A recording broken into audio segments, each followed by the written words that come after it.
Headlines.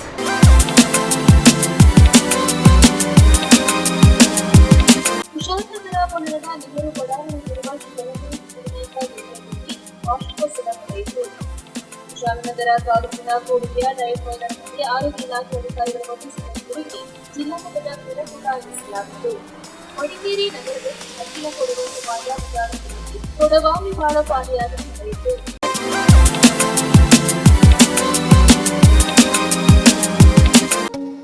Shri Durga ಕ್ಯಾಟರ್ಸ್ Kushalnagar. ನಮ್ಮಲ್ಲಿ ಮದುವೆ, ಉಪನಯನ, ಗೃಹ ಪ್ರವೇಶ, ಯಾವುದೇ ಪೂಜಾ ಸಮಾರಂಭಗಳಿಗೆ ನಿಮ್ಮ ಮನೆ ಬಾಗಿಲಿಗೆ ರುಚಿಯಾದ ತಿಂಡಿ, ಊಟ ಸರಿಯಾದ ಸಮಯಕ್ಕೆ ಮಂಗಳೂರು ಶೈಲಿಯ ಬ್ರಾಹ್ಮಣರ ರುಚಿಯಾದ ಸಸ್ಯಾಹಾರ ಅಡುಗೆ ಮಾಡಿಕೊಡಲಾಗುವುದು. ಹೆಚ್ಚಿನ ಮಾಹಿತಿಗಾಗಿ ಸಂಪರ್ಕಿಸಿ ಶ್ರೀ ದುರ್ಗಾ ಕ್ಯಾಟರ್ಸ್ ಮಾಲೀಕರಾದ MS ಗೋಪಾಲ ಭಟ್ಟರು, ಕುಶಾಲನಗರ. ಮೊಬೈಲ್ ಸಂಖ್ಯೆ 9448019653, ಮತ್ತೊಂದು ಸಂಖ್ಯೆ 7353153690. ಅಖಿಲ ಕೊಡವ ಸಮಾಜದ ಮುಂದಾಳತ್ವದಲ್ಲಿ ಫೆಬ್ರವರಿ 2ರಿಂದ ಕುಟ್ಟದಿಂದ ಆರಂಭವಾದ ಕೊಡವಾಮೆ ಬಾಳು ಪಾದಯಾತ್ರೆ ಇಂದು ಮಡಿಕೇರಿಗೆ ತಲುಪಿದೆ. ಅಖಿಲ ಕೊಡವ ಸಮಾಜದ ಮುಂದಾಳತ್ವದಲ್ಲಿ ಫೆಬ್ರವರಿ 2ರಿಂದ ಕುಟ್ಟದಿಂದ ಆರಂಭಗೊಂಡ ಕೊಡವಾಮೆ ಬಾಳು ಪಾದಯಾತ್ರೆ ಇಂದು ಮಡಿಕೇರಿಗೆ ತಲುಪಿ ಶಾಂತಿಯುತವಾಗಿ ಶಿಸ್ತುಬದ್ಧವಾಗಿ ನಡೆಯುತ್ತಿರುವ ಮೆರವಣಿಗೆ ಕಳೆದ 5 ದಿನ 78 ಕಿಲೋಮೀಟರ್ ಕ್ರಮಿಸಿ ಮಡಿಕೇರಿಯಲ್ಲಿ ಇಂದು ಈ ಬೃಹತ್ ಪಾದಯಾತ್ರೆ ನಡೆಯಿತು. ಮಡಿಕೇರಿಯಲ್ಲಿ ಬಿಗಿ ಪೊಲೀಸ್ ಬಂದೋಬಸ್ತ್ ಏರ್ಪಡಿಸಲಾಗಿತ್ತು. ಸಾಂಪ್ರದಾಯಿಕ ಉಡುಗೆಯಲ್ಲಿ ಮಹಿಳೆಯರು, ಮಕ್ಕಳು ಸೇರಿದಂತೆ ಎಲ್ಲರೂ ಒಟ್ಟಾಗಿ ಭಾಗಿಯಾಗಿದ್ದರು. ಕೊಡಗಿನ ವಿವಿಧ ಕಡೆಗಳಿಂದ ಹಾಗೂ ಬೆಂಗಳೂರು, ಮೈಸೂರು, ಹಾಸನ, ಚಿಕ್ಕಮಗಳೂರು ಮತ್ತಿತರ ಕಡೆಗಳಿಂದ ಅಸಂಖ್ಯ ಕೊಡವರು ಹಾಗೂ ಭಾಷಿಕ ಜನಾಂಗದವರು ಪಾದಯಾತ್ರೆಯಲ್ಲಿ ಪಾಲ್ಗೊಂಡಿದ್ದರು.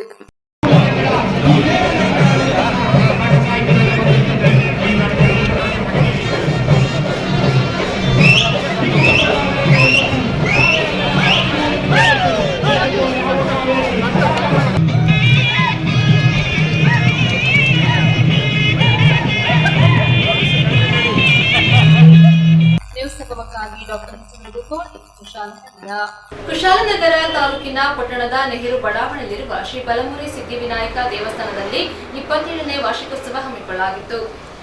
ಕೊಡಗು ಜಿಲ್ಲೆಯ ಕುಶಾಲನಗರ ತಾಲೂಕಿನ ಪಟ್ಟಣದ ನೆಹರು ಬಡಾವಣೆಯಲ್ಲಿರುವ ಶ್ರೀ ಬಲಮುರಿ ಸಿದ್ಧಿವಿನಾಯಕ ದೇವಸ್ಥಾನ 27ನೇ ವಾರ್ಷಿಕೋತ್ಸವ ಹಾಗೂ 25ನೇ ವರ್ಷದ ಉತ್ಸವಕ್ಕೆ ನೆರವೇರಿಸಿದ ದೇವಾಲಯದಲ್ಲಿ ಜಲದಿಂದ ವಿಶೇಷ ಪೂಜಾ ಕಾರ್ಯಕ್ರಮಗಳನ್ನು ನಡೆಸಲಾಯಿತು.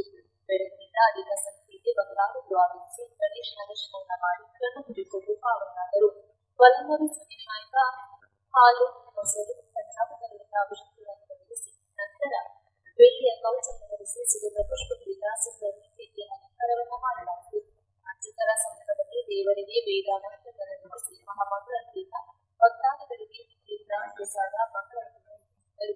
ನಂತರ ಕುಶಾಲನಗರ ಪಟ್ಟಣದಲ್ಲಿರುವ ವಿವಿಧ ದೇವಾಲಯಗಳ ಅತಿಥಿಗಳು ಹಾಗೂ ಪರಿಮಳಗಳನ್ನು ಆಗಮಿಸಿ ಸಿದ್ಧಿವಿನಾಯಕನಿಗೆ ಪೂಜೆ ಸಲ್ಲಿಸಿದರು. ದೇವಾಲಯದ ಒಳಭಾಗದಲ್ಲಿ ಹೋಮ ಪೂಜಾ ಕಾರ್ಯಕ್ರಮವನ್ನು ಹಮ್ಮಿಕೊಳ್ಳಲಾಗಿತ್ತು. ವಾರ್ಷಿಕೋತ್ಸವದ ಪ್ರಯುಕ್ತ ದೇವಾಲಯವನ್ನು ಹಸಿರು ಹೂವುಗಳಿಂದ ಮತ್ತು ಸುಗಂಧ ಪುಷ್ಪಗಳಿಂದ ಸುಂದರ ರೀತಿಯಲ್ಲಿ ಅಲಂಕಾರವನ್ನು ಮಾಡಲಾಯಿತು. ಈ ಸಂದರ್ಭದಲ್ಲಿ ದೇವಾಲಯ ಸಮಿತಿ ಅಧ್ಯಕ್ಷರಾದ DJ ರೇಣುಕುಮಾರ್, ಕಾರ್ಯದರ್ಶಿ KV ಅರುಣ, ಖಜಾಂಚಿ BC ಆನಂದ್ ಸೇರಿದಂತೆ ದೇವಾಲಯ ಸಮಿತಿ ಆಡಳಿತ ಮಂಡಳಿ ಹಾಗೂ ಪದಾಧಿಕಾರಿಗಳು ಭಕ್ತಾದಿಗಳು ಉಪಸ್ಥಿತರಿದ್ದರು.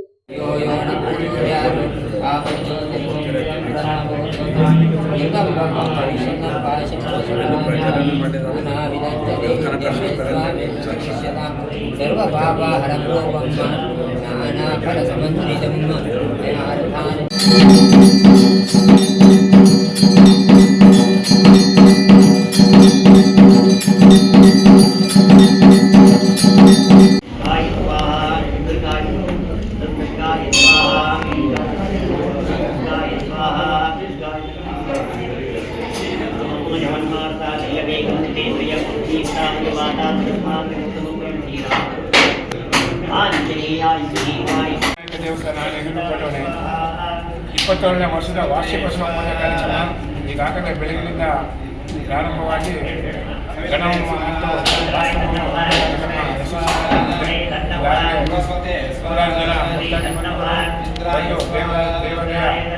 ದೇವಾಲಯಗಳ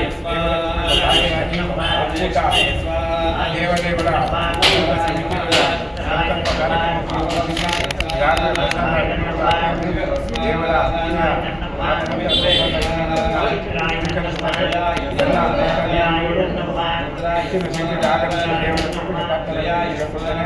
ನಾಳೆ ಅಂದರೆ 8ನೇ ತಾರೀಕು ಬೆಳಗ್ಗೆ 6 ಗಂಟೆಯಿಂದ ತುಂಬ ಹೆಚ್ಚಿನ ಕಾರ್ಯಕ್ರಮ ಪ್ರಾರಂಭಗೊಂಡು 8:30ಗೆ ಗಣಪತಿ ಹೋಮ ಕಾರ್ಯಕ್ರಮ ನಡೆಯಲಿದೆ. 12 ಗಂಟೆಗೆ ಸರಿಯಾಗಿ ಮಹಾಮಂಗಳಾರತಿ ಕಾರ್ಯಕ್ರಮ, ನಂತರ 1 ಗಂಟೆಗೆ ಎಲ್ಲ ಸಾರ್ವಜನಿಕ ಭಕ್ತಾದಿಗಳು ಹೆಚ್ಚಿನ ಸಂಖ್ಯೆಯಲ್ಲಿ ಆಗಮಿಸಿ ದೇವರ ಕೃಪೆಗೆ ಪಾತ್ರರಾಗಬೇಕೆಂದು ಹಾಗೆ ಸಂಜೆ 6 ಗಂಟೆಗೆ ಮಂಡಪದಲ್ಲಿ ದೇವರನ್ನು ಕೂಡಿಸಿ ಊರಿನ ಪ್ರಮುಖ ಬೀದಿಯಲ್ಲಿ ನಡೆಯಲಾಗುವುದು. ಎಲ್ಲ ಬೀದಿಯ ಸಹಕಾರವನ್ನು ಸಾರ್ವಜನಿಕ ಭಕ್ತಾದಿಗಳು ಹಾಗೆ ಊರಿನ ಪ್ರಮುಖ ಬೀದಿಯಲ್ಲಿ ಮೆರವಣಿಗೆ ಚಂದ ಮಾಡಲಾಗುವುದು. ಎಲ್ಲ ಹಾಗೆ ಈ ದೇವಾಲಯಕ್ಕೆ ಅಭಿವೃದ್ಧಿಗೆ ಹೆಚ್ಚಿನ ಸಹಕಾರವನ್ನು ನೀಡಿ ನಮ್ಮ ದೇವರ ಅಭಿವೃದ್ಧಿಯನ್ನು ಮಾಡ್ಕೊಂಡು ಹೋಗುವಂಥ ಎಲ್ಲ ದೇವರ ಆಡಳಿತ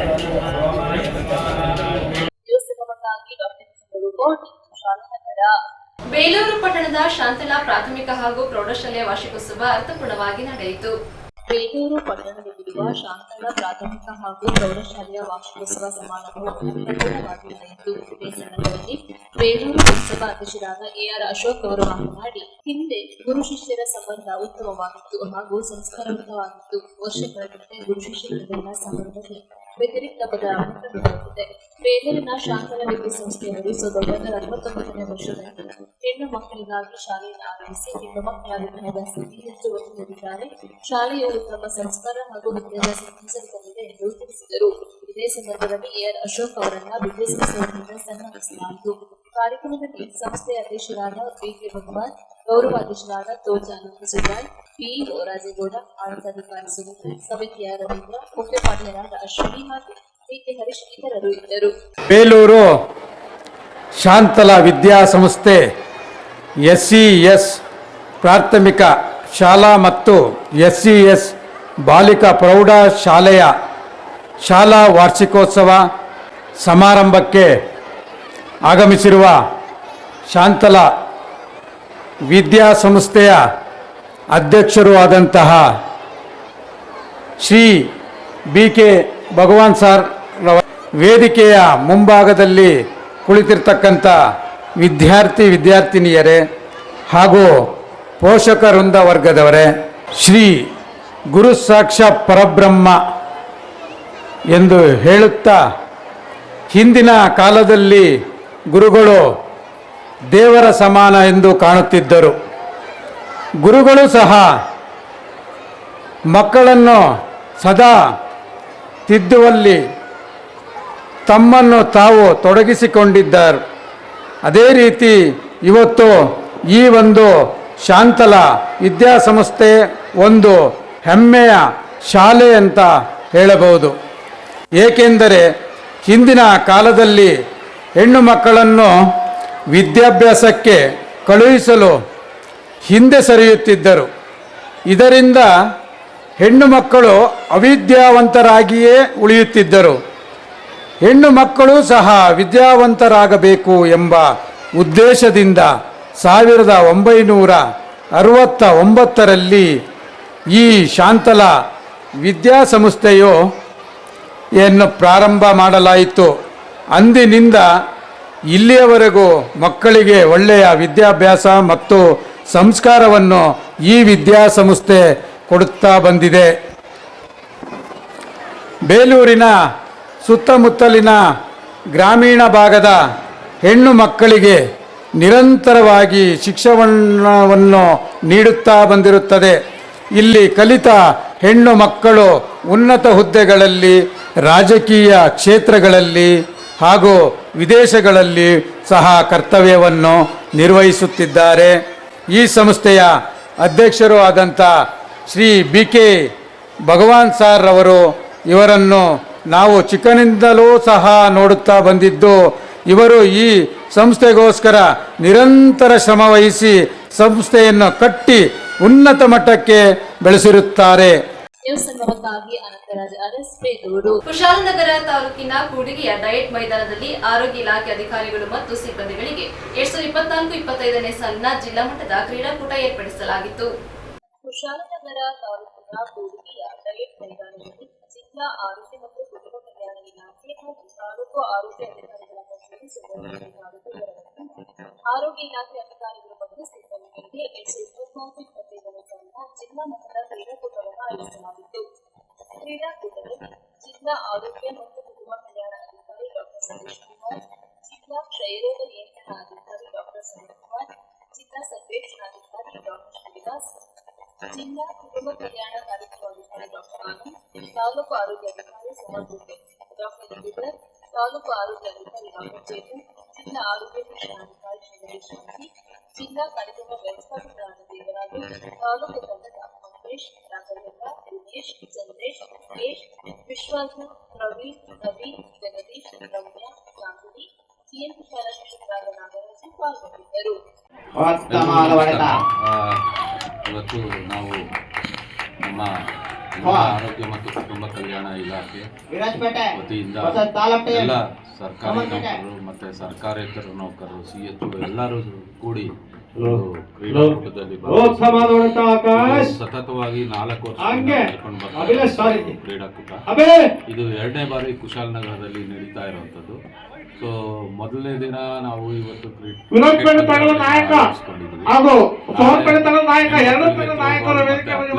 ಗೇಮ್ಸ್ ಎಲ್ಲ ಇರ್ತದೆ. ಮನರಂಜನೆ ಬೇಕು ಅಂತ ಹೇಳಿ ದಿನ ಒತ್ತಡದಲ್ಲಿ ಕೆಲಸ ಮಾಡ್ತಾ ಇರ್ತೀವಿ. ಹಾಗಾಗಿ ಇಲ್ಲಿ ಯಾವುದೇ ಭೇದ ಭಾವ ಇಲ್ಲದೆ, ಅಧಿಕಾರಿ ವರ್ಗದಲ್ಲಿ ಕೂಡ ಯಾವುದು ಭೇದ ಭಾವ ಇಲ್ಲದೇನೆ ಸ್ಪರ್ಧಾತ್ಮಕವಾಗಿ ನಮ್ಮ ಎಲ್ಲ ಇಲಾಖೆಯ ಸಿಬ್ಬಂದಿ ವರ್ಗದ ತಂಡದಲ್ಲಿ ಸೇರಿಕೊಂಡು ಯಾವುದೇ ಒಂದು ಭೇದ ಭಾವ ಇಲ್ಲದೇನೆ ಕ್ರೀಡೆಯನ್ನು ಅವರು ಕ್ರೀಡಾ ಮನೋಭಾವನ ಮೆರೀತಾ ಇದ್ದಾರೆ. ಇದು ಭಾಳ ಸಂತೋಷದ ಸಂಗತಿ. ಇದೇ ರೀತಿ ಮುಂದಿನ ದಿನಗಳಲ್ಲೂ ಅಂದರೆ ಪ್ರತಿ ವರ್ಷ ತಾಲೂಕುಗಳಲ್ಲಿ ಕೂಟನ ಆಯೋಜಿಸಿಕೊಂಡು ಯಶಸ್ವಿಯಾಗಿ ಮಾಡ್ತಾ ಇದ್ದೇವೆ. ಸೊ ಏನಂದರೆ ಭಾಳ ಸಂತೋಷವಾದ ಸಂಗತಿ. ಮತ್ತು ಇಲ್ಲಿ ಯಾರು ಭೇದ ಭಾವ ಇಲ್ಲದೆ, ಈಗಾಗಲೇ ಹೇಳಿದೆ, ಆ ರೀತಿ ಜಗಳ ಇಲ್ಲದೆ ಸ್ಪೋರ್ಟ್ಸ್ಮನ್ ಸ್ಪಿರಿಟಲ್ಲಿ ಕ್ರೀಡೆಯಲ್ಲಿ ಭಾಗವಹಿಸಿ ಈ ಕ್ರೀಡೆ ಯಶಸ್ವಿಯಾಗಲಿ. ಮತ್ತು ಈ ಕ್ರೀಡಾಕೂಟ ಇನ್ನು ಮುಂದೆ ಇದೇ ರೀತಿ ಬೇರೆ ಬೇರೆ ತಾಲೂಕುಗಳಲ್ಲೂ ಹಮ್ಮಿಕೊಂಡು ಇನ್ನೂ ಜನಪ್ರಿಯವಾಗಲಿ ಅಂತ ಕೇಳ್ಕೊಳ್ತಾ ನನ್ನ ಮಾತನ್ನು ಮುಗಿಸ್ತೇನೆ. Thank you so much. ಎಲ್ರಿಗೂ ನಮಸ್ಕಾರ. ನಾನು ಶಾಂತಿ, ಜಿಲ್ಲಾ ಆರೋಗ್ಯ ಶಿಕ್ಷಣಾಧಿಕಾರಿ, ಕೊಡಗು ಜಿಲ್ಲೆ, ಮಡಿಕೇರಿ. ಈ ದಿನ ನಾವು ತಾಲೂಕು ಆರೋಗ್ಯಾಧಿಕಾರಿಗಳ ಕಚೇರಿ ಸೋಮವಾರಪೇಟೆ ತಾಲೂಕು ವತಿಯಿಂದ ಜಿಲ್ಲಾ ಮಟ್ಟದ ಕ್ರೀಡಾಕೂಟವನ್ನು ಆಯೋಜಿಸಿದ್ದೇವೆ. ಇಡೀ ಸೋಮವಾರಪೇಟೆ ತಾಲೂಕು ಸಿಬ್ಬಂದಿ ವರ್ಗದವರು ಇದರ ಆಯೋಜಕತ್ವವನ್ನು ಎಲ್ಲರ ಸಹಕಾರದಿಂದ ಪ್ರಾಯೋಜಕತ್ವವಾಗಿ ಇದರಲ್ಲಿ 8 ತಂಡ ಕ್ರಿಕೆಟ್ ಕ್ರೀಡೆಯನ್ನು ಮಾತ್ರ ಆಯೋಜಿಸಿದ್ದೇವೆ. ನಾಳೆ ವಿವಿಧ ಕ್ರೀಡಾಪಟುಗಳು ಆಗಮಿಸಲಿದ್ದಾರೆ. ಈ ಎಲ್ಲರ ಮಾನಸಿಕ ಒತ್ತಡವನ್ನು ಕಡಿಮೆ ಮಾಡಲಿಕ್ಕೆ ಈ ಒಂದು ಕ್ರೀಡಾಕೂಟವನ್ನು ಆಯೋಜಿಸಿದ್ದೇವೆ. ಇಡೀ ಜಿಲ್ಲೆಯಿಂದ ಅಂದರೆ ವಿರಾಜಪೇಟೆ ತಾಲೂಕು, ಸೋಮವಾರಪೇಟೆ ತಾಲೂಕು ಮತ್ತು ಮಡಿಕೇರಿ ತಾಲೂಕಿನ ಕ್ರಿಕೆಟ್ ಕ್ರೀಡಾಪಟುಗಳು ಇಲ್ಲಿ ಆಗಮಿಸಿದ್ದಾರೆ.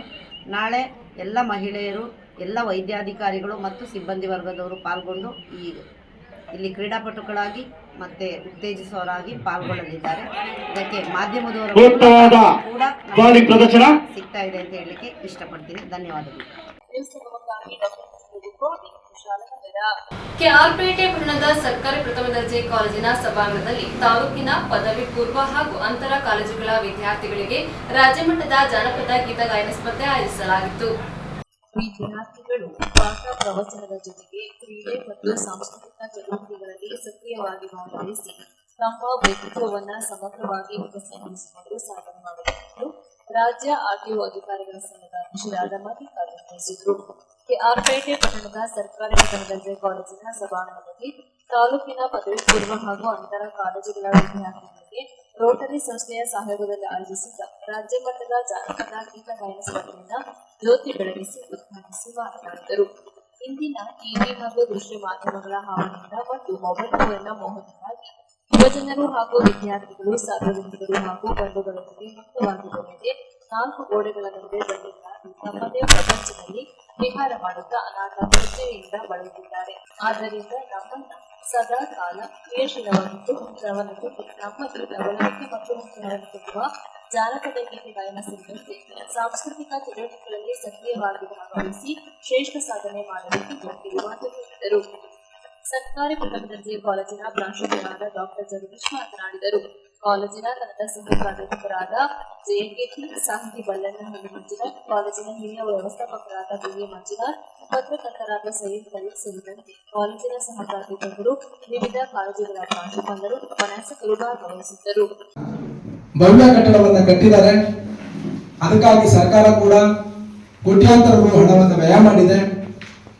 ಇಲ್ಲಿ ಬಹುತೇಕ ನಾನು ಈ ಕಾಲೇಜಿಗೆ ಬಂದಾಗ ನೋಡ್ತಾ ಕೂತಿದ್ದೆ, ಅಲ್ಲಿ ಬೋರ್ಡ್ನ ಒಬ್ರು ಪ್ರಿನ್ಸಿಪಲ್ ಇದ್ದಾರೆ, 5 ಜನ ಅಸೋಸಿಯೇಟ್ ಪ್ರೊಫೆಸರ್ಸ್ ಇದ್ದಾರೆ, 22 ಜನ ಲೆಕ್ಚರರ್ಸ್ ಇದ್ದಾರೆ. ಇಷ್ಟು ದೊಡ್ಡ ಒಂದು ವ್ಯವಸ್ಥೆಯನ್ನ ಸರ್ಕಾರ ಕೊಟ್ಟಿದೆ. ಕಾರಣ ಏನು ಅಂದ್ರೆ ನಮ್ಮ ಗ್ರಾಮೀಣ ಭಾಗದ ಮಕ್ಕಳು ಪದವಿಯನ್ನ ಪಡಿಬೇಕು. ಈ ಪದವಿಗೆ ಮೂಲ ಬೇಸ್ಮೆಂಟ್ ಅದು. ಆ ಫೌಂಡೇಶನ್ ನಿಮಗೆ ಪ್ರೈಮರಿ ಎಜುಕೇಶನ್ ಮುಗಿದ ಮೇಲೆ ಹೈಸ್ಕೂಲ್ ಮಾಡ್ತೀರಾ, ಹೈಸ್ಕೂಲ್ ಮುಗಿದ ಮೇಲೆ ಪ್ರೀ ಯೂನಿವರ್ಸಿಟಿ ಇದರಲ್ಲಿ PUC ಮಾಡ್ತೀರಾ, PUC ಮುಗಿದ ಮೇಲೆ ಪದವಿ ಕೋರ್ಸ್ಗಳನ್ನ ಮಾಡ್ತೀರಾ. ಪದವಿ ಕೋರ್ಸ್ಗಳನ್ನ ಮಾಡ್ತಾ ಇರ್ತಕ್ಕಂಥ ಮಕ್ಕಳುಗಳು ಎಲ್ಲರ ಆಸೆ ಇದೆ. ಪ್ರತಿಯೊಬ್ಬರಿಗೂ ಪೋಷಕರಿಗೆ ಎಲ್ಲರ ಮಕ್ಕಳುಗಳು ಕೂಡ ಮೆಡಿಕಲ್ ಮಾಡಬೇಕು, ಇಂಜಿನಿಯರಿಂಗ್ ಮಾಡಬೇಕು ಅನ್ನುವಂಥದ್ದು ಎಲ್ಲರ ಮಹದಾಸೆ. ಆದ್ರೆ ಮೆಡಿಕಲ್ ಇಂಜಿನಿಯರಿಂಗು ಸಿಗದೇ ಇರೋರು ಏನ್ ಮಾಡಬೇಕು, ಅದ್ರ ಬಗ್ಗೆ ಸ್ವಲ್ಪ ತಿಳುವಳಿಕೆಯನ್ನ ಪಡ್ಕೊಂಡ್ರೆ ಮುಂದಿನ ದಿನಮಾನಗಳಲ್ಲಿ ವಿದ್ಯಾಭ್ಯಾಸನ ಆಯ್ಕೆ ನಾವು ಯಾವುದನ್ನ ಮಾಡಬೇಕು ಅನ್ನುವಂಥದ್ದು.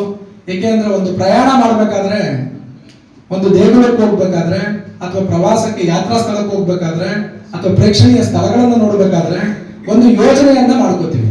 ಇಂತಿಂತ ಊರಿಗೆ ಹೋಗ್ಬೇಕು, ಇಷ್ಟು ಸೀಟಿನ ವೆಹಿಕಲ್ ಮಾಡ್ಕೋಬೇಕು, ಅಥವಾ ಇಂಥ ಬಸ್ಸಿಗೆ ಹೋಗ್ಬೇಕು, ಇಂಥ ಟ್ರೈನಿಗೆ ಹೋಗ್ಬೇಕು, ಆ ಊರಿನಲ್ಲಿ ನಾವು ಉಳ್ಕೋಬೇಕು, ಉಳ್ಕೊಳ್ಳೋ ವ್ಯವಸ್ಥೆ ಏನ್ ಮಾಡ್ಕೋಬೇಕು, ಮತ್ತೆ ವಾಪಸ್ ಬರ್ಲಿಕ್ಕೆ ಯಾವ ರೀತಿಯಾದಂತ ವ್ಯವಸ್ಥೆ ಮಾಡ್ಕೋಬೇಕು, ಖರ್ಚು ವೆಚ್ಚಗಳಿಗೆ ಎಷ್ಟು ದುಡ್ಡನ್ನ ತಗೊಂಡು ಹೋಗ್ಬೇಕು, ಊಟ ಯಾವ್ದನ್ನ ಮಾಡ್ಬೇಕು, ಎಲ್ಲಾದ್ರೂ ಯೋಜನೆ ಮಾಡ್ತೀವಿ. ಆದ್ರೆ ನಮ್ಮ ವಿದ್ಯಾಭ್ಯಾಸಕ್ಕೆ ಮೆಡಿಕಲ್ ಇಂಜಿನಿಯರಿಂಗ್ ಎರಡನ್ನ ಬಿಟ್ರೆ ಗೇಟ್ ಕ್ಲೋಸ್ ಆಗುತ್ತಲ್ಲ, ಮುಂದಿನ ಏನು ಅನ್ನೋದ್ರ ಬಗ್ಗೆ ಯಾರು ಕೂಡ ಚಿಂತನೆ ಮಾಡಲ್ಲ. ಪ್ರತಿಯೊಬ್ಬರು ಮೆಡಿಕಲ್ ಇಂಜಿನಿಯರಿಂಗ್ ಸೈನ್ಸ್ ಸ್ಟೂಡೆಂಟ್ಸ್ಗೆ. ಆದ್ರೆ ಕಾಮರ್ಸ್ಗೆ, ಆರ್ಟ್ಸ್ಗೆ ಬೇರೆ ಬೇರೆ ಇದೆ. ಆ ಕೋರ್ಸ್ಗಳನ್ನ ಅಂತ ಹೇಳಿದ್ರೆ ಈಗಾಗಲೇ ಮಲ್ಲಿಕಾರ್ಜುನ್ ಸರ್ ಅವರು ಬಹಳ ಅಚ್ಚುಕಟ್ಟಾಗಿ ಹೇಳಿದ್ದಾರೆ ಇದು. ಸೊ ನಮ್ಮ ಯೋಚನಾ ಲಹರಿ ಏನಿದೆ, ನಮ್ಮ ಪೇರೆಂಟ್ಸ್ ಯೋಚನಾ ಲಹರಿ, ವಿದ್ಯಾರ್ಥಿಗಳ ಯೋಚನಾ ಲಹರಿ ಸಾಕಷ್ಟು ಬದಲಾವಣೆ ಆಗಬೇಕಾಗಿದೆ. ಇವತ್ತು ಎಜುಕೇಶನ್ ಅನ್ನೋದು ಯಾವ ಉದ್ದೇಶಕ್ಕಾಗಿ ಬೇಕು ಅನ್ನತಕ್ಕಂಥ ಮೂಲಭೂತ ಅಂಶಗಳನ್ನೇ ನಾವು ಮರಿತಾ ಇದ್ದೀವಿ. ಇವತ್ತು ನಾನು ಅನೇಕ ವಿದೇಶದಲ್ಲಿರ್ತಕ್ಕಂಥ ಸ್ನೇಹಿತರುಗಳನ್ನ ನೋಡಿದ್ದೀನಿ. ಸೊ ಅವರಲ್ಲಿ ಕೆಲವರು ಯಾವ ರೀತಿ ಎಜುಕೇಶನ್ ಪಡಿತಾ ಇದ್ದಾರೆ ಅಂತ ಹೇಳಿದ್ರೆ, ಸೊ ಜರ್ಮನಿನಲ್ಲಿ ನನ್ನೊಬ್ಬ ಸ್ನೇಹಿತ ಇದ್ದಾನೆ. ಅವನು ಹಂದಿ ಸಾಕಾಣಿಕೆ ಮಾಡಿ ತುಂಬ ಆಗರ್ಭ ಶ್ರೀಮಂತನಾಗಿದ್ದಾನೆ. ಅವನು ಯಾವ ಇಂಜಿನಿಯರಿಂಗು ಮಾಡಿಲ್ಲ, ಮೆಡಿಕಲ್ಲು ಮಾಡಿಲ್ಲ. ಇನ್ನು ಅನೇಕ ಜನ ಇವತ್ತು ಅವರವರ ಇಚ್ಛೆಗೆ ಅನುಗುಣವಾಗಿ ವೃತ್ತಿಗಳನ್ನ ಮಾಡೋದಕ್ಕೆ ಬೇಕಾದಂಥ ಶಿಕ್ಷಣವನ್ನು ಪಡಿತಾ ಇದ್ದಾರೆ. ಸೊ ನಾವು ಏನು ಮಾಡ್ತಾ ಇದ್ದೀವಿ, ನಮ್ಮ ದೇಶದಲ್ಲಿ ಏನಾಗ್ತಾ ಇದೆ ಅಂತ ವಿಚಾರಗಳನ್ನು ನೋಡಿದಾಗ ಸಾಕಷ್ಟು ಬದಲಾವಣೆ ಆಗಬೇಕಾಗಿದೆ. ನಾನು ಅನೇಕ ಕಡೆ ಹೇಳ್ತಾ ಇರ್ತೀನಿ, ಕಾಶ್ಮೀರದಿಂದ ಹಿಡಿದು ಕನ್ಯಾಕುಮಾರಿವರೆಗೂ ಕೂಡ ಯಾವುದೇ ಶಾಲೆ, ಯಾವುದೇ ಕಾಲೇಜಲ್ಲಿ ಹೋಗಿ ಅಷ್ಟೇ ಯಾಕೆ ಇಲ್ಲೇ ಕೇಳ್ತೀನಿ, ಉತ್ತರ ಮಾಡಿ. ಎ ಫಾರ್ ಬಿ ಫಾರ್, ಇದೇ ಬರೋದು, ಇದೇ ನಾವು ಹೇಳ್ಕೊಟ್ಟಿರೋದು. ಕಾಶ್ಮೀರದಿಂದ ಹಿಡಿದು ಕನ್ಯಾಕುಮಾರಿವರೆಗೂ ನಾವು ಹೇಳ್ಕೊಟ್ಟಿರೋದು ಏನು ಅಂತ ಹೇಳಿದ್ರೆ, A for apple, B for ball. ನಮಗೆ ಬೇರೆ ಅಕ್ಷರಗಳು, ಬೇರೆ ಒಂದು ಹೆಸರುಗಳಿದೆ ಅಂತಕ್ಕಂಥದ್ದೇ ಗೊತ್ತಿಲ್ಲ. ಸೊ ಈ ಥರ ನಾವು ಟೈಲರಿಂಗ್ ಮಾಡಿಬಿಟ್ಟಿದ್ದೀವಿ ನಮ್ಮ ವಿದ್ಯಾರ್ಥಿಗಳನ್ನು. ದಯವಿಟ್ಟು ಇದರಿಂದ ಆಚೆ ಬರಬೇಕು. ಇದರಿಂದ ಆಚೆ ಬಂದು ಮಲ್ಲಿಕಾರ್ಜುನ್ ಸರ್ ಅವರು ಹೇಳಿದ ಹಾಗೆ ಕೇವಲ ಇಂಜಿನಿಯರಿಂಗು ಮತ್ತು ಮೆಡಿಕಲ್ ಇಷ್ಟೇ ನಮ್ಮ ಜೀವನ ಅಲ್ಲ. ಅದು ಮಾಡದೇ ಇದ್ದರೆ ನಮಗೆ ಜೀವನವೇ ಇಲ್ಲ ಅಂತಕ್ಕಂಥ ಒಂದು ಮನಸ್ಥಿತಿಯಿಂದ ಹೊರಗಡೆ ಬಂದು ಜೀವನ ಮಾಡೋದಕ್ಕೆ ಬೇಕಾದಷ್ಟು ನಮಗೆ ಕೋರ್ಸ್ಗಳಿದೆ. ನಿಮಗೆ ಒಂದು ವಿಷಯ ಗೊತ್ತಿರಲಿ, ಇವತ್ತು ಎಂಥೆಂಥ ಕೋರ್ಸ್ಗಳಿದ್ದಾವೆ ಅಂತ ಹೇಳಿದರೆ, ಉದಾಹರಣೆಗೆ MSc ಇನ್ ಎಲೆಕ್ಟ್ರಾನಿಕ್ ಮೀಡಿಯಾ ಅಂತ ಹೇಳಿ ಬೆಂಗಳೂರು ಯೂನಿವರ್ಸಿಟಿನಲ್ಲಿ ಒಂದು ಕೋರ್ಸ್ ಇದೆ. ಹಾಸನ ಜಿಲ್ಲೆ ಬೇಲೂರು ಪಟ್ಟಣದ ಗಾಣಿಗರ ಕಾಂಪ್ಲೆಕ್ಸ್ ಬಾಲಾಜಿ ಹೇರ್ ಪ್ರೊಸೆಸ್ನಲ್ಲಿ ಶ್ರೀ ಸವಿತಾ ಮಹರ್ಷಿ ಜಯಂತಿಯನ್ನು ವಿಶೇಷವಾಗಿ ಆಚರಿಸಿದರು. ಶ್ರೀ ಸವಿತಾ ಮಹರ್ಷಿ ಜಯಂತಿ ವಯೋವೃದ್ಧರಿಗೆ ಉಚಿತವಾಗಿ ಬೇಲೂರು ಪಟ್ಟಣದ ರಸ್ತೆಯ ಗಾಣಿಗರ ಕಾಂಪ್ಲೆಕ್ಸ್ ಬಾಲಾಜಿ ಹೇರ್ ಪ್ರೊಸೆಸ್ನಲ್ಲಿ ಉಚಿತವಾಗಿ ವಯಸ್ಸಾದವರಿಗೆ ಹಾಗೂ ಶ್ರೀಯುತ ಶ್ರೀ ಸವಿತಾ ಮಹರ್ಷಿ ಜಯಂತಿಯನ್ನು ವಿಶೇಷವಾಗಿ ಆಚರಿಸಲಾಯಿತು. ಸವಿತಾ ಮಹರ್ಷಿಯವರ ಮಾತನಾಡುವ ಸವಿತಾ ಸಮಾಜದ ಸಮಾಜದ ಎಲ್ಲ ವರ್ಗದ ಜನರಿಗೆ ಪ್ರತಿಯೊಬ್ಬ ವ್ಯಕ್ತಿಯು ಸಮಾಜಕ್ಕಾಗಿ ಸೇವೆ ಮಾಡುವ ಸಂಕಲ್ಪ ಮಾಡಿಸುವಲ್ಲಿ ಸವಿತಾ ಮಹರ್ಷಿಗಳು ಎಲ್ಲರಿಗೂ ಸ್ಫೂರ್ತಿಯಾಗಿದ್ದಾರೆ. ಸವಿತಾ ಮಹರ್ಷಿಗಳ ಆದರ್ಶ ಪಾಲನೆ ನಾವು ಓದುತ್ತರು. ಸವಿತಾ ಸಮಾಜದ ಉಪಾಧ್ಯಕ್ಷರಾದ ಸವಿತಾ ಮಹರ್ಷಿ ಜಯಂತಿಯ ವಯೋವೃದ್ಧರಿಗೆ ಉಚಿತವಾಗಿ ಸೇವೆ ಮಾಡಿರುವುದು ಒಂದು ವಿಶೇಷ ಅರ್ಥಪೂರ್ಣವಾದ ನಿಜಕ್ಕೂ ಈ ಒಂದು ಜಯಂತಿ ಅರ್ಥಪೂರ್ಣರು. ಇದೇ ವೇಳೆ ನಗರಾಧ್ಯಕ್ಷ ಆನಂದ್ ಅವರನ್ನು ಸನ್ಮಾನಿಸಲಾಯಿತು. ಸವಿತಾ ಸಮಾಜದ ಉಪಾಧ್ಯಕ್ಷರಾದ BR ನರಸಿಂಹಮೂರ್ತಿ, ನಗರಾಧ್ಯಕ್ಷ ಆನಂದ್, ಜಯರಾಮ್, ಪರಶುರಾಮ್, ಸಂಜು, ಗೋಪಾಲ್ ಹಾಜರಿದ್ದರು. ಸವಿತಾ ಮಹರ್ಷಿಗಳ ಜಯಂತ್ಯೋತ್ಸವ ಕಾರ್ಯಕ್ರಮ ಇದೆ. ನಮ್ಮ ಸವಿತಾ ಮಹರ್ಷಿಗಳು ಅಂದರೆ ಸರ್ವರಹಿತವನ್ನು ಬಯಸುವವರು ಸವಿತಾ ಮಹರ್ಷಿಗಳು ಎಂದರೆ ಅವರು ಸತ್ಯವನ್ನು ಅರಿತಿರುವರು, ಜ್ಞಾನದಾತರು ಮತ್ತು ದೈವಿ ಪ್ರಜ್ಞೆಯುಳ್ಳವರಾಗಿದ್ದರು. ಅವರು ಹಿಂದೆ ನಮಗೆ ಕ್ಷೌರಿಕ ವೃತ್ತಿ ಮತ್ತು ಪುರೋಹಿತ ವರ್ಗ ಮತ್ತು ವೈದ್ಯ ಪದ್ಧತಿ ಮತ್ತು ಮಂಗಳವಾದ್ಯ ಈ 4 ವೃತ್ತಿಗಳು ನಮ್ಮ ಹಿಂದೆ ಮಾಡ್ಕೊಂಡು ಬರ್ತಾಯಿದ್ರು. ಈಗ ನಮ್ಮ ಕ್ಷೌರಿಕ ವೃತ್ತಿ ಮತ್ತು ಮಂಗಳವಾದ್ಯಗಳು ನಡೀತಾ ಇದ್ರು. ಇನ್ನು ವೈದ್ಯ ಪದ್ಧತಿ ಮತ್ತು ಪುರೋಹಿತ ವರ್ಗಗಳು ಕ್ಷೀಣಿಸಿವೆ. ಹಾಗಾಗಿ ಅವರು ನಮಗೆ ದಾರಿ ತೋರಿಸ್ಬಿಟ್ಟು ಅವರ ಮಾರ್ಗದರ್ಶನ ನಡೀತಾ ಇದ್ವಿ. ಅವರಿಗೆ ನಾವು ಕೃತಜ್ಞತೆ ಸಲ್ಲಿಸುವುದು ನಮ್ಮ ಆದ್ಯ ಕರ್ತವ್ಯ. ಹಾಗೆ ನಮ್ಮ ಅಂಗಡಿಯಿಂದ ಇದರ 2ನೇ ಬಾರಿ ನಾವು ಸವಿತಾ ಮಹರ್ಷಿ ಪ್ರಾರಂಭ ಮಾಡ್ತಾಯಿದ್ವಿ. ಹಾಗಾಗಿ ಹಿರಿಯ ನಾಗರಿಕರಿಗೆ ಇವತ್ತು 12 ಗಂಟೆಯಿಂದ ಸಂಜೆ 6 ಗಂಟೆವರೆಗೆ ಉಚಿತವಾಗಿ ಕ್ಷೌರಿಕ ಕಟಿಂಗ್ ಶೇವಿಂಗ್ ಮಾಡ್ತಿದ್ದಾರೆ ಅಂತ ಒಂದು ಸೇವೆಯನ್ನು ಮಾಡ್ತಾಯಿದ್ದೀನಿ. ಅದೇ ರೀತಿ ನಮ್ಮ ಸರ್ವಿಸ್ ಮಾಡಬೇಕು ಅಂತ ತೀರ್ಮಾನ ಮಾಡಿ ಮಾಡ್ತಾಯಿದ್ವಿ.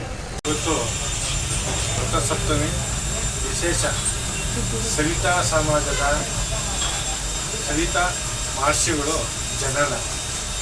ಹಾಗಾಗಿ ಎಲ್ಲರಿಗೂ ನಾವು ಶುಭಾಶಯ ಕೋರ್ತಿದ್ದೀವಿ. ಇನ್ನೇನು ನಾವು ವಿಶೇಷವಾಗಿ ಹೇಳೋದೇ ಇಲ್ಲ, ಯಾಕಂದ್ರೆ ಮೂರ್ತಿ ಎಲ್ಲ ಹೇಳಿದ್ದಾರೆ. ಕೊನೆಯಲ್ಲಿ ಮತ್ತೊಮ್ಮೆ ಹೆಡ್ಲೈನ್ಸ್.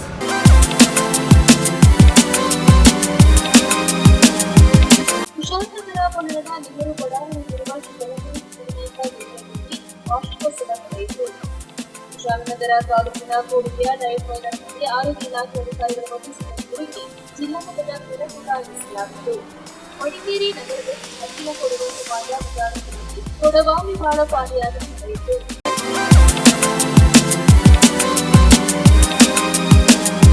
ಇಲ್ಲಿಗೆ ನ್ಯೂಸ್ ಸಂಗಮ ಮುಕ್ತಾಯವಾಯಿತು. ಸುದ್ದಿ, ಮಾಹಿತಿ, ಮನೋರಂಜನೆಗಾಗಿ ನೋಡ್ತಾ ಇರಿ ಸಂಗಮ ಟಿವಿ. ವಂದನೆಗಳೊಂದಿಗೆ ಸುಪ್ರೀತಾ LN.